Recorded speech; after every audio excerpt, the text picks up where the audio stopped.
Na questão 12 da página 146, diz o seguinte: os gráficos 1 e 2 representam a posição S de dois corpos em função do tempo t, que será representado em segundos.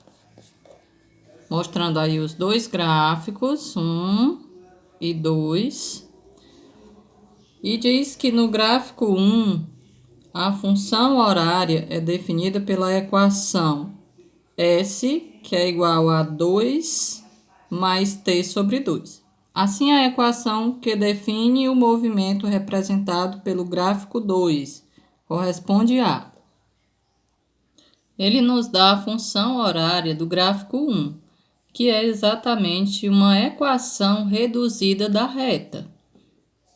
Então, isso daqui passa a ser o y, esse valor aqui de 1/2 é o coeficiente angular e aqui é o coeficiente linear. Então, nós podemos somente organizar, substituindo S pelo Y e mudando aí as posições, né, para ficar mais claro a explicação. Aqui é o coeficiente angular, que seria o valor que acompanha o x, no caso aqui é o t, em segundos, mais 2. Então, nós temos aí o coeficiente angular, que é 1 sobre 2, ou seja, 1/2, que isso também é a tangente. Nós podemos trocar por tangente de alfa. Então, ele está pedindo a equação que representa esta reta. Ele já deu a equação que representa esta reta, que foi a que nós vimos agora. Então, nós vamos olhar que a inclinação aqui é 2 vezes esta. E que a tangente deste ângulo, alfa, é 1 sobre 2, 1/2. Para encontrar a equação que representa o gráfico 2, procedemos da seguinte maneira. Nós já vimos que a tangente do ângulo alfa é 1/2. Mas nós queremos saber a tangente de 2 alfas, que vai ser o coeficiente angular da reta, que tem ângulo 2 vezes alfa.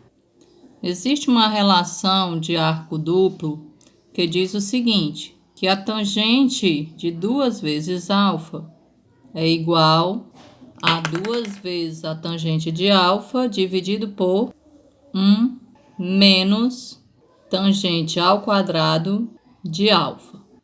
Existe uma demonstração para esta fórmula, tá?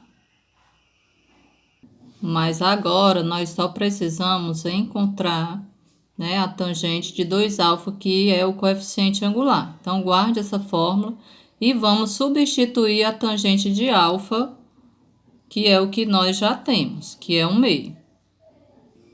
Substituindo 1/2 na fórmula, que é a tangente de alfa, nós temos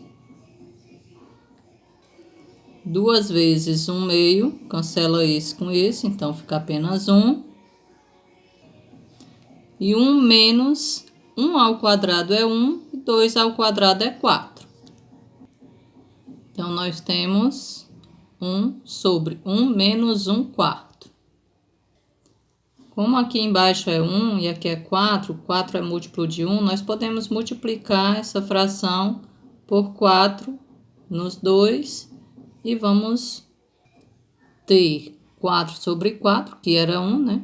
Menos 1/4. Repete e subtrai os numeradores, que dá 3/4. Observe que nós temos uma divisão de fração. Então, nós repetimos a primeira e multiplicamos pelo inverso da segunda. Como a primeira é 1, então não precisa. Então, aí a tangente de 2 alfa é 4/3. Ou seja, encontramos o coeficiente angular da reta em que o ângulo é 2 alfa, ou seja, do segundo gráfico.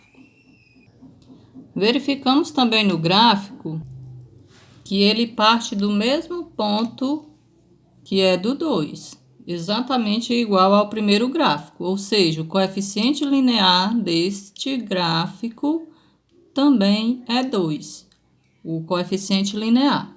Então, agora a gente já tem o coeficiente angular e o linear, é só colocar na equação reduzido da reta, que é y igual a mx mais n.